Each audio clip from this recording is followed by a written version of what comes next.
인공지능은 과연 도둑일까요?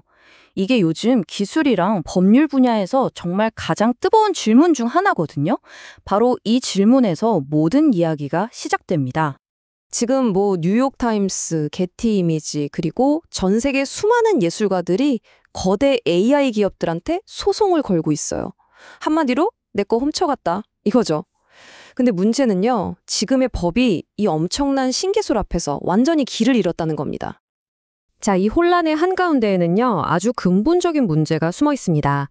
도대체 AI가 어떻게 우리가 알던 법을 무너뜨리고 있는지, 바로 그 지점부터 한번 파고 들어가 보죠. 여기 이 문장이 딱 핵심을 짚어주는데요.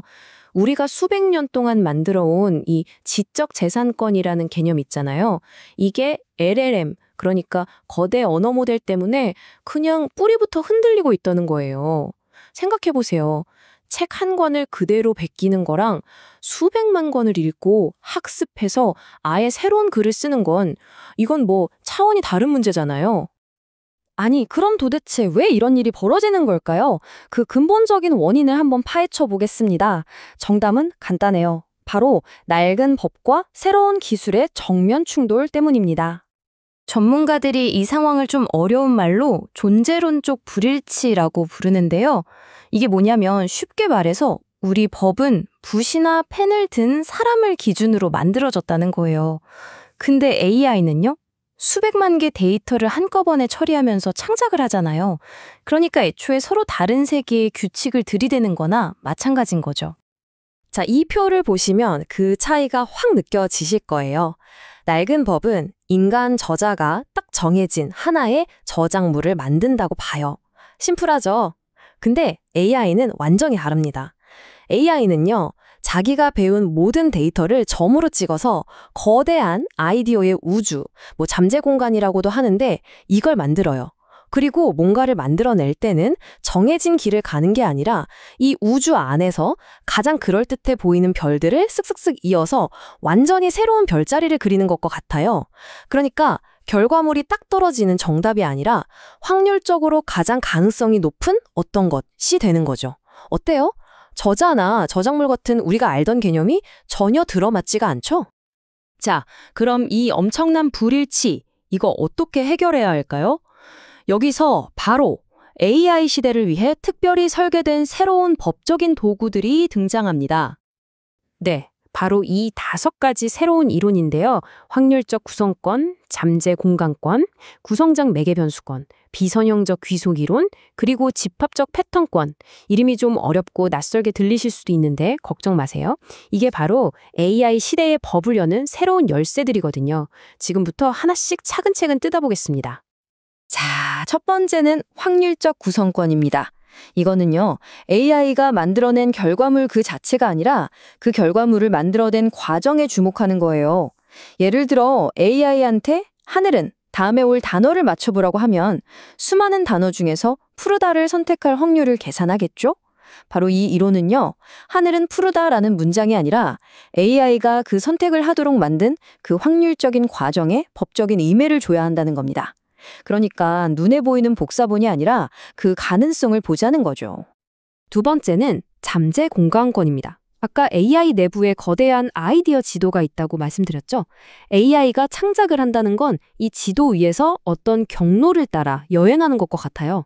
이 이론은 바로 그겁니다. 최종 도착지, 즉 결과물뿐만 아니라 아이디어들을 연결하면서 지나온 그 독특한 여행 경로 자체도 보호받을 권리가 있다는 아주 흥미로운 주장이에요. 세 번째는 구성적 매개 변수권. 자, AI가 만든 결과물이 맛있는 요리라고 한번 상상해 보세요. 이 이론은 완성된 요리, 그 음식이 아니라요. 그 요리를 만드는 비밀 레시피에 진짜 권리가 있다고 보는 거예요. AI의 수십억 개나 되는 그 매개 변수들, 그러니까 내부 작동 규칙 하나하나가 바로 그 비밀 레시피인 거죠.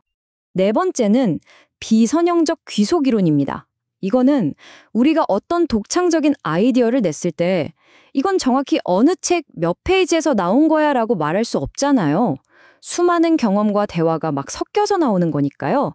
AI도 똑같다는 거예요.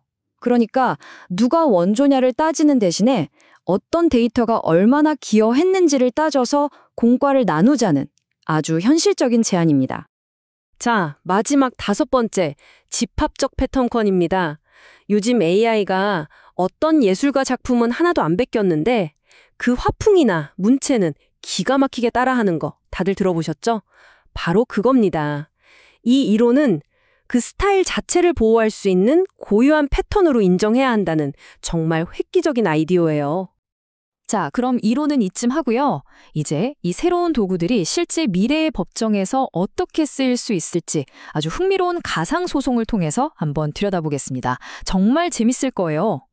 첫 번째 가상소송은 바로 2030년에 벌어질 GPT-7 스타일 재구성 사건입니다.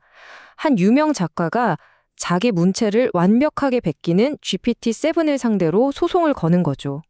와, 2030년이라니 정말 얼마 안 남았죠? 상황은 이렇습니다. AI가 작가 스타일을 너무 똑같이 따라해서 정작 그 작가의 작품이 안 팔리는 거예요. 가치가 떨어지는 거죠. 근데 문제는 지금 법으로는 문체나 화풍 같은 스타일은 보호를 못 해줘요. 그래서 완전 속수무책인 상황이죠. 바로 이때 아까 말한 새로운 도구들이 힘을 발휘합니다. 법원이 집합적 패턴권과 잠재 공간권 이론을 딱 가져와서 AI가 작가의 고유한 패턴을 부당하게 이용했다. 이건 새로운 종류의 불법 행위다. 라고 판결을 내리는 겁니다. 그리고 이 판결은 아마 역사의 길이 남을 거예요. 바로 잠재 공간에서의 문체 부당도용이라는 AI 시대에 딱 맞는 완전히 새로운 법적 기준이 탄생하는 순간이니까요. 와, 정말 놀랍지 않나요? 자, 두 번째 가상소송은 스케일이 훨씬 더 큽니다. 이건 무려 인류의 문화 자체의 소유권이 있는가라는 질문을 던지거든요. 자, 한번 상상해 보세요. 지난 500년간의 서양 음악사를 몽땅 학습한 AI가 있어요. 이 AI는 어떤 곡도 표절하지 않았지만 누가 들어도 클래식 음악이라는 그 문화적 흐름 안에서 만들어진 음악을 막 쏟아내요. 혐의는 이겁니다. AI가 인류의 공동자산인 문화에서 공짜로 가치를 뽑아내고 있다. 기존 법으로는 문화는 모두의 것이니까 누구도 권리를 주장할 수 없었죠. 하지만 새로운 이론들을 적용하면 집단 문화 패턴권이라는 개념을 만들어서 그 문화를 만들어 온 공동체에게 권리를 돌려줄 수도 있게 되는 겁니다. 자, 이제 슬슬 마무리를 해볼까요? 지금까지 우리가 본 건요, 단순히 법조항 몇 개 고치는 그런 수준의 이야기가 아닙니다.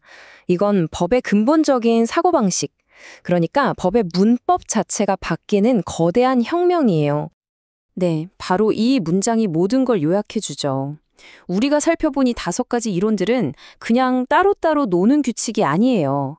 이게 다 합쳐져서 AI가 만들어내는 이 새로운 현실을 법적으로 설명하고 또 규제할 수 있는 완전히 새로운 언어 체계, 즉 새로운 문법을 만들어내는 겁니다. 핵심적인 생각의 전환, 다시 한번 정리해 볼까요? 여기 보시는 것처럼 우리는 더 이상 눈에 보이는 책 한 권 같은 고정된 저작물만 봐서는 안 돼요.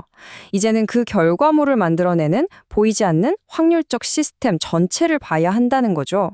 이게 바로 AI가 우리에게 요구하는 가장 근본적인 관점의 변화라고 할 수 있습니다.